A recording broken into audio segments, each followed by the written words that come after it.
നമസ്കാരം. രമേഷ് കുമാർ എന്നൊരു ഭക്തൻ ചോദിച്ച ചോദ്യമാണ് കേട്ടോ. ഗുരുവായൂരപ്പൻ്റെ ആറാട്ട് മുങ്ങുന്നതിന് ഒരു മാർഗനിർദ്ദേശം നൽകാമോ എന്നാണ് ചോദിച്ചിരിക്കുന്നത്. അപ്പം നമ്മൾ അതേക്കുറിച്ചാണ് പറയാനായിട്ട് പോകുന്നത് കേട്ടോ. ഇപ്പോൾ ഉത്സവമൊക്കെ തുടങ്ങിയെന്നുള്ളത് എല്ലാവർക്കും അറിയാം. ആറാട്ട് വരുന്നത് ഈ വരുന്ന മാർച്ച് 9-ാം തീയതി തിങ്കളാഴ്ചയാണ്. രാത്രി ഏകദേശം ഒരു 10:30-11 കൂടിയിട്ടാണ് ഗുരുവായൂരപ്പൻ്റെ ആറാട്ട് കടവിൽ വെച്ച് നടക്കുന്നത് കേട്ടോ. അപ്പോൾ അതിനോടൊപ്പം ഭക്തജനങ്ങൾക്കും ഈ ഒരു ആറാട്ടിൽ പങ്കെടുക്കാനായിട്ട് സാധിക്കും, ആറാട്ട് മുങ്ങാനായിട്ട് സാധിക്കും. അപ്പോൾ അതെങ്ങനെയാണ് ചെയ്യേണ്ടത്, അതിനെന്തൊക്കെയാണ് ശ്രദ്ധിക്കേണ്ടത്, അതേക്കുറിച്ചാണ് പറയാനായിട്ട് പോകുന്നത്.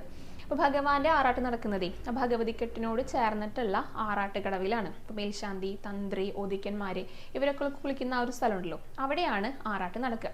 അത് നമുക്ക് സാധാരണ ഭക്തജനങ്ങൾക്ക് കാണാനായിട്ടൊന്നും സാധിക്കില്ല കേട്ടോ. അവിടെ മറച്ചിട്ടൊക്കെ ഉണ്ടായിരിക്കും. പിന്നെ എങ്ങനെയാണ് നമ്മളത് മനസ്സിലാക്കേണ്ടത് എന്ന് ചോദിച്ചു കഴിഞ്ഞാൽ അവിടെ ഒരു ലൈറ്റിംഗ് സംവിധാനമുണ്ട്. ഒരു ചുവപ്പ് ലൈറ്റും ഒരു പച്ച ലൈറ്റും ഉണ്ട്. ചുവപ്പ് ലൈറ്റ് തെളിഞ്ഞിരിക്കുന്ന സമയത്ത് ഭഗവാൻ ആറാടിക്കൊണ്ടിരിക്കുകയാണ്, ഭഗവാന്റെ ആറാട്ട് കഴിഞ്ഞിട്ടില്ല എന്നാണ് അർത്ഥാക്കുന്നത്. അപ്പോൾ ഭക്തജനങ്ങൾക്ക് കുളത്തിലേക്ക് ഇറങ്ങാനായിട്ട് സാധിക്കില്ല. അപ്പോൾ ഈ ചുവന്ന ലൈറ്റ് മാറിയിട്ട് പച്ച ലൈറ്റ് തെളിയും. അപ്പോഴാണ് ഭഗവാന്റെ ആറാട്ട് പൂർണ്ണമായിരിക്കുന്നു, ഇനി ഭക്തജനങ്ങൾക്ക് കുളത്തിലേക്ക് ഇറങ്ങാം, ആറാട്ട് മുങ്ങാം എന്നാണ് അവിടെ ഉദ്ദേശിക്കുന്നത് കേട്ടോ. അപ്പോൾ പച്ച ലൈറ്റ് തെളിഞ്ഞു നിൽക്കുന്ന സമയത്താണ് ഭക്തജനങ്ങൾക്ക് ആറാട്ട് മുങ്ങാനായിട്ട് സാധിക്കാം. അപ്പോൾ ഈ 2 കടവിലായിട്ട് സ്ത്രീകൾക്ക് പുരുഷന്മാർക്ക് പ്രത്യേക കടവുകളൊക്കെ ഉണ്ട്. അപ്പോൾ ഓരോരുത്തർക്കും അവിടെ പോയി നിന്ന് കഴിഞ്ഞാൽ ആറാട്ട് മുങ്ങാനായിട്ട് സാധിക്കും.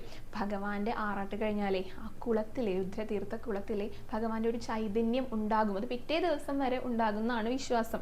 അതുകൊണ്ട് ആറാട്ട് കഴിഞ്ഞാൽ ആറാട്ട് മുങ്ങാനായിട്ട് നിരവധി ഭക്തജനങ്ങളാണ് കേട്ടോ എത്താറുള്ളത്. അപ്പം അങ്ങനെ ആഗ്രഹിക്കുന്നവർക്ക് മാർച്ച് 9-ാം തീയതി വരാം. ഭഗവാന്റെ ആറാട്ടിന് ശേഷം ആറാട്ട് മുങ്ങാനും സാധിക്കും കേട്ടോ. ഭഗവാന്റെ ആറാട്ടിനോടൊപ്പം ഇളനീരാഭിഷേകമൊക്കെ ഉണ്ട് നമ്മുടെ ഭഗവാന്. അത് കഴിഞ്ഞിട്ടാണ് ഉച്ചപൂജ വരുന്നത്. അപ്പോൾ ആ ഒരു ഉച്ചപൂജ അന്ന് ഭഗവതിക്കെട്ടിലുമാണ് നടക്കുക. അപ്പോൾ ഇതൊക്കെ ഉത്സവത്തിൻ്റെയും ആറാട്ടിൻ്റെയും ഒക്കെ വിശേഷങ്ങളാണ്. ഇങ്ങനെ നിരവധി കാര്യങ്ങൾ നിങ്ങളുടെ അടുത്ത് പറയാനായിട്ടുണ്ട്. അപ്പോൾ ഓരോ ദിവസമായിട്ട് ഉത്സവത്തിൻ്റെ ഓരോരോ വിശേഷങ്ങളായി നിങ്ങളുടെ അടുത്ത് കൊണ്ടുവരാമെന്ന് വിചാരിക്കുകയാണ്. എല്ലാവരും മറക്കാതെ കാണൂ. ഭഗവാന്റെ ഉത്സവത്തിനായിട്ട് കാണാനായിട്ട് വരൂ, ആറാട്ടിൽ പങ്കെടുക്കാനായിട്ട് വരൂ. എല്ലാവരെയും ഗുരുവായൂരപ്പൻ അനുഗ്രഹിക്കട്ടെ.